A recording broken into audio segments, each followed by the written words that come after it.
薩瓦迪卡又係拖肥巴。咁今日咧，我哋就星期日啦，咁就唔去 JJ Market 啦。咁因為今晚我哋又book 咗呢個河邊嗰個海鮮自助餐啊。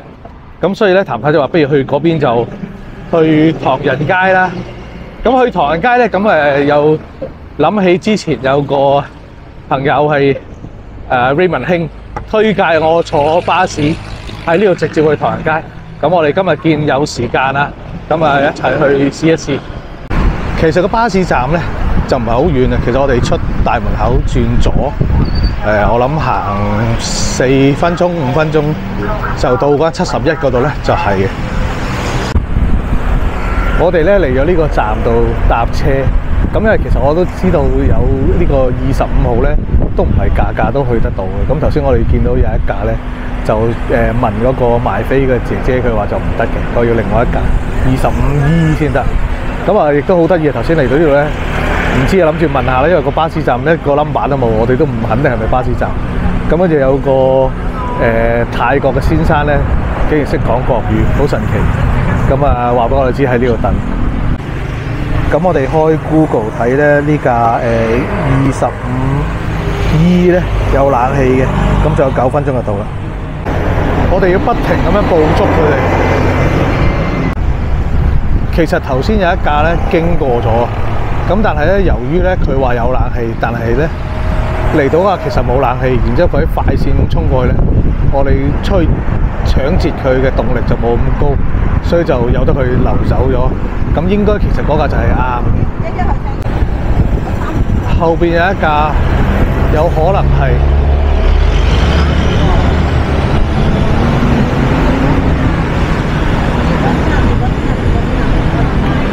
俾我哋坐添。哦，原來呢架唔係。太過分。咁佢上面冇寫3至7E。係橙色到啦。呢個係啊，呢個係啊，呢個係有冷氣有冷氣。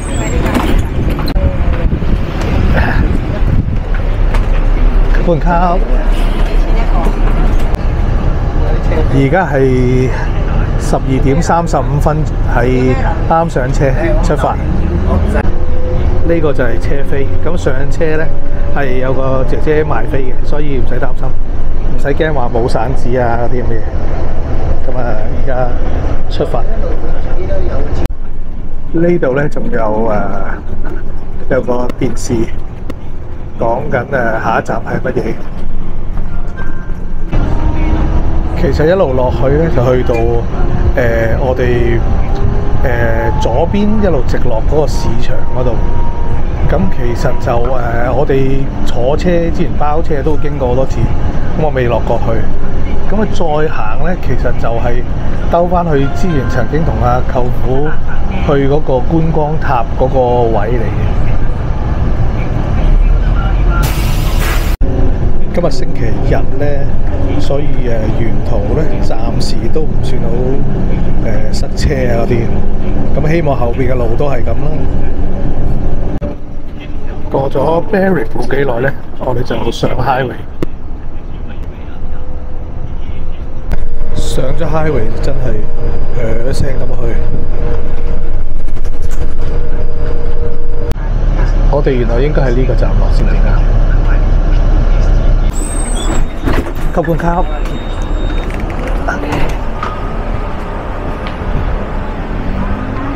咁我哋落到嚟咧，呢個位置咧，其實就好熟悉嘅。我哋都站唔一個。就嚟到呢個位。咁而家咧係1點19分啦。如果計時間咧，而家11點19分，咁仲快過坐 BTS 加 MRT 過嚟。咁呢個都係一個好選擇。不過平日咧，唔知會唔會有分別啦。跟住我哋嚟到呢一路，咁呢條街咧都好多影相位嘅。咁雖然佢哋咧唔係好多開咗，有好多閂咗，但係呢啲閘啊影相都好靚。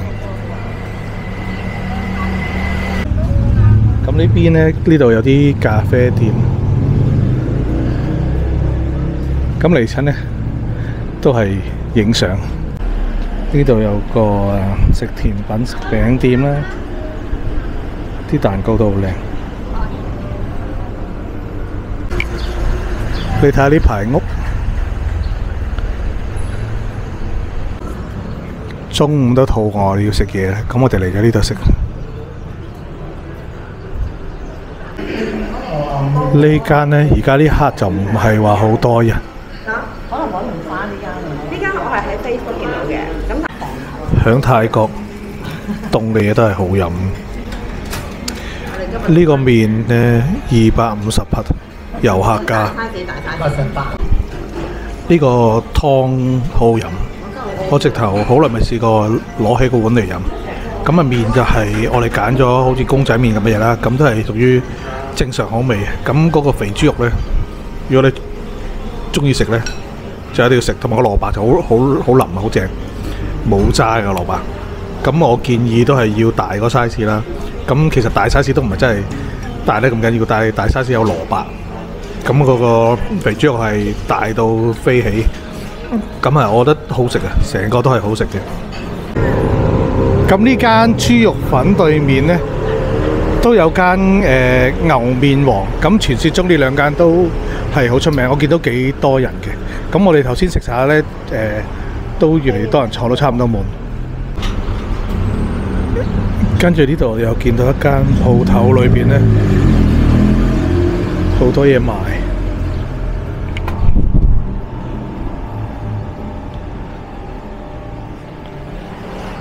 好多特色嘢。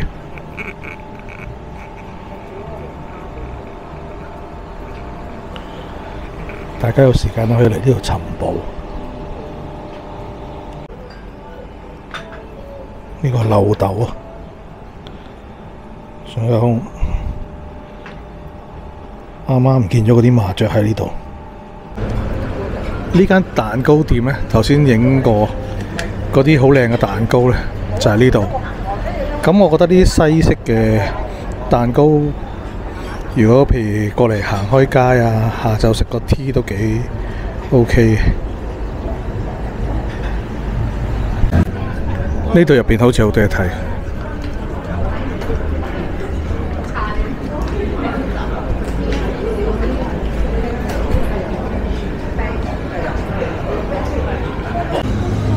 呢度都係影相位。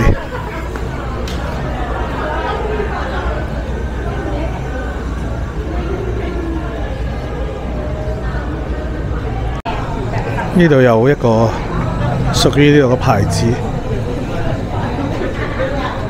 裏邊呢有好多啲，又好似食嘢，又好似係賣嘢嘅鋪頭。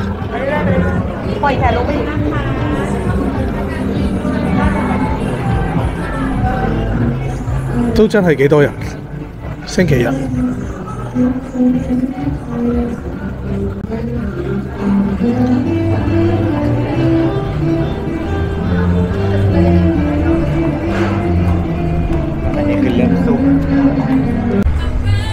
出到嚟最出呢，就可以去到河邊。咁佢哋而家呢喺度燙緊啲公仔上去。個貼紙呢有好多種，咁我自己可以揀燙上去。咁佢連埋印字都係百零蚊度啦。咁女裝就平好多，180匹即係件衫。咁啊未計嗰個印字嗰張紙，好似係69。咁男裝就會貴啲，300幾匹件衫。呢條街就唔係話，如果星期日嚟講呢，就好多鋪都係唔開啦。嗰啲都係啲即係好似呢啲賣包裝嘢嗰啲嘅鋪頭。咁所以呢，其實禮拜日嚟，我覺得都幾好嘅。咁啊冇咗嗰啲即係唔會阻住人做生意啦，而且比較休閒啲，人少啲條路。咁啊，我覺得如果你嚟曼谷玩，咁平時去嗰啲地方已經去得好多啦，想揾啲新鮮嘢休閒啲嘅，唔係話 shopping 啊，咁啊過嚟影下相嘅，食下嘢嘅，咁我覺得呢度都係一個好嘅選擇嚟。好啦，今日係咁多，我哋而家去唐人街做翻正常嘅遊客啦，拜拜。